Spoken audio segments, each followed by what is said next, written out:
magandang gabi po, no? Nabura yung ginawa nating content. Okay? So, ang ginawa lang naman po natin, nag-sort tayo, no? Ng fertile eggs po natin. Ayan, no? So, ito po yung mga fertile eggs po natin ay for sale po siya, no? So, minimum 100 pieces, 500 pesos po yan.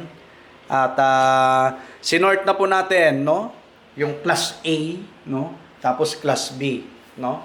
So, actually, sa class B po, marami pang class A dyan, halos, no? Na pwede talaga, no? Pwedeng-pwede. Pero dahil marami na tayong production, araw-araw 80 plus, tapos bukas, ikalimang araw ng pag-collect natin ng itlog for fertile eggs, no? So, bukas, kapag wala pong kukuha nitong mga fertile eggs natin, i-incubate ko po ito, no? I-incubate ko po ito, no? So, tayo ay naghahabol, no? Ng mga quail chicks para makapagparami tayo ng breeders, layers, ayan po, no? At lumilipas ang panahon ng mga breeders din po natin, no? So, ayan, no? Ito yung class A, malalaki na bilog, no? Tapos class B, may patulis, malalaki rin naman po. Kasi may mga patulis, medyo substandard ang size. Ito po, pang ano na lang to. Malalaki pa rin, no? Pang konsumo na lang yan, no? Pang konsumo po. Okay? So, kontakin nyo lang po ako. Kung nais nyo pong mag-acquire ng mga fertile eggs po natin, pwedeng-pwede po, no?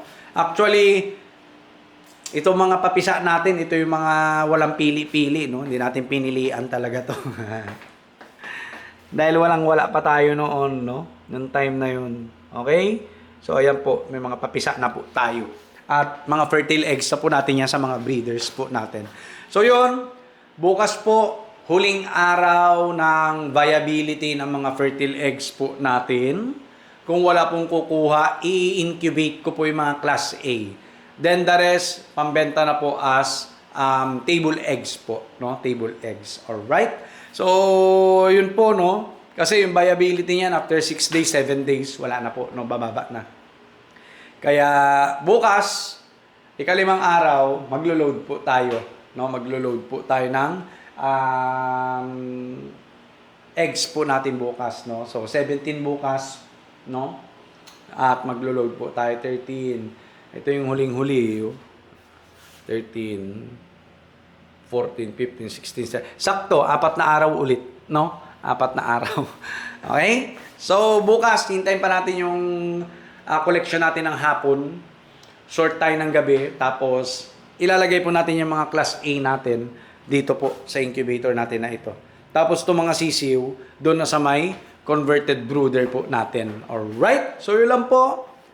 Fertile eggs, kontakin nyo lang po ako. Alright?